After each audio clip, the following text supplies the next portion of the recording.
अध्याय 4 अलौकिक ज्ञान। श्लोक नंबर 37।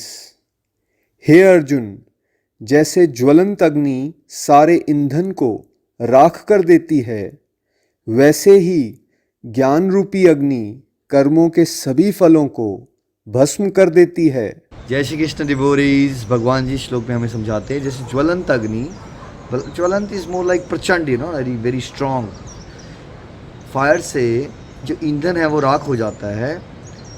भगवान ने इस एनालॉजी से समझाया है कि भाई इसी प्रकार से जो दिव्य ज्ञान, अलौकिक ज्ञान होता है वो उस ज्वलंत अग्नि की तरह है।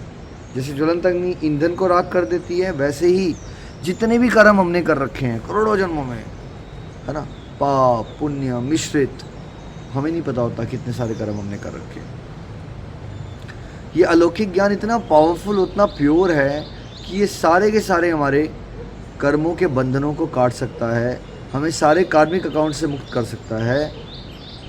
बहुत सारे लोग ये सोचते हैं कि भाई चलो अभी तो हमें थोड़ा बहुत समझ आ गया, लेकिन हमने तो करोड़ों जन्म में गलतियाँ की हुई हैं, पाप किए हैं, उसका क्या होगा,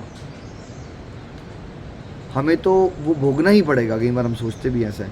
देखिए, ऐसा ज़रूरी नहीं है। अगर आप बहुत डीप डिवोशन में आगे चले जाते हो और रेगुलरिटी से इस अलौकिक ज्ञान में गोते खाते रहते हो, देखो गंगा भी जाते हैं लोग, गंगा मैया में जाके स्नान करते हैं, राइट, उससे पवित्र होते हैं हम, नो डाउट। लेकिन अब प्रैक्टिकली मैं आपसे एक सवाल पूछता हूँ।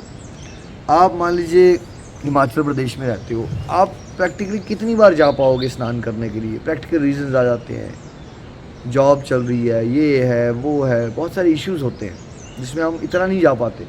कोई पूरा लाइफ में एक बार जा पाता है, कोई 2 बार जा पाता है, कोई बड़ा सौभाग्यशाली होगा तो साल में 1 बार जा पाएगा।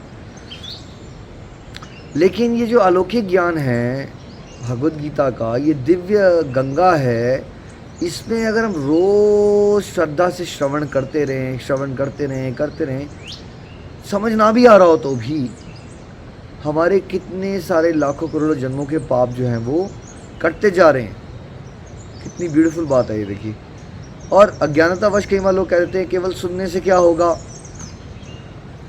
देखिए, हमारे शास्त्रों में श्रवण विधि की बहुत इंपॉर्टेंस है। पर्सन ए फालतू में दिन में 4 घंटे न्यूज़ सुनता है, पर्सन बी उसमें से उतना समय भगवान की कथाओं का श्रवण करता है। अब ये बताइए, जब भगवान दोनों को देख रहे होंगे, क्या दिखेगा उनको? एक भगवान की तरफ बढ़ने का कम से कम प्रयास तो कर रहा है ना। इसी बात से भगवान खुद खुश होके क्या कर देते हैं, उस भक्त के बहुत सारे पापों को क्षमा कर देते हैं। तो दिव्य ज्ञान को, अलौकिक ज्ञान को बार बार श्रवण करते रहिए और समझिए। ये समझ लीजिए कि हर चीज़ समझ नहीं आएगी, क्योंकि हम क्या हैं, असीमित हैं। नहीं, हम सीमित हैं, हमारी बुद्धि भी सीमित है। कई बार आप ये भी नहीं समझ पाते हो कि आज आपकी वाइफ का मूड ख़राब क्यों है, या वो जो आपका अच्छा फ्रेंड था वो आज आपसे आजकल नाराज़ क्यों हो गया आपसे। कई बार तो इंसान को अपना मूड ही क्यों ख़राब है समझ नहीं आ रहा है। देखिए, फिर भी इंसान के अंदर ये अहंकार होता है कि हम सारी बातें समझ जाएंगे भगवान की। देखिए, आपको समझना पड़ेगा ना कि हम बहुत सीमित हैं और भगवान का ज्ञान बहुत असीमित है। तो हम ये बात सोचें ही क्यों कि मुझे सब कुछ समझ आ जाए। हम क्यों नहीं विनीत होते और सोचते हैं कि भाई बड़े बड़े देवताओं को बात नहीं समझ आती भगवान की, हमें कम से कम श्रवण करने को तो मिल रहा है ना।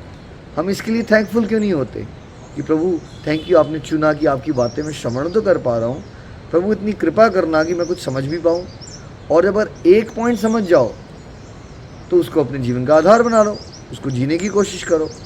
और जो 50 पॉइंट नहीं समझ आ रहे हैं, प्रभु प्लीज़ अपनी कृपा बनाना। पहले तो आभार, जो समझ आ गया उसके लिए, मैं तो इतना भी डिज़र्व नहीं करता था, मैं तो मंद बुद्धि हूँ प्रभु। ये तो आप परम कृपालु हो कि आपने अपनी कृपा से मुझे अपना ज्ञान समझा दिया। प्रभु और कृपा बरसाना, मैं और भी आपकी बातों को समझ सकूं, इस अलौकिक ज्ञान को समझ के अपने जीवन में उतार सकूं, ताकि प्रभु मैं ऐसा बनूं जिससे आपको प्रसन्नता हो।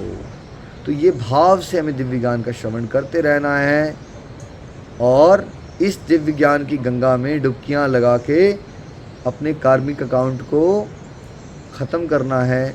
इससे फील क्या करेंगे आप? जैसे जैसे दिव्य ज्ञान सुनते रहोगे, सबसे पहले आपको मन की शांति मिलेगी और आपकी जीवन में एक अजीब सी सेटिस्फैक्शन आएगी जो आपने कभी फील नहीं की है। और ऐसा हो ही नहीं सकता कि जब आप दिव्य ज्ञान का श्रवण करते रहो तो कुछ ना कुछ बात समझना आए, और जब एक आधी बात समझ आके अपने जीवन में उतार लोगे तो वारे न्यारे हो जाएंगे। बिकॉज प्रैक्टिकल लाइफ में इतने प्यारे प्यारे चेंजेस आएंगे। आपका बात करने का तरीका बदलेगा, दूसरों के साथ बिहेवियर में रिस्पेक्टफुल हो जाओगे, दोष देखने की प्रवृत्ति का नाश होगा, ये काम क्रोध वासनाएं इस पे प्रहार होगा। एकदम सारी ख़त्म ना भी हों लेकिन प्रतिशत में ये सब घटना शुरू हो जाएंगी। एंड ओवरऑल आप अपनी जर्नी को, जीवन यात्रा को ज़्यादा सुकून से जी पाओगे, ज़्यादा प्रसन्नचित्त रह पाओगे। श्रीमद् भागवत गीता की जय।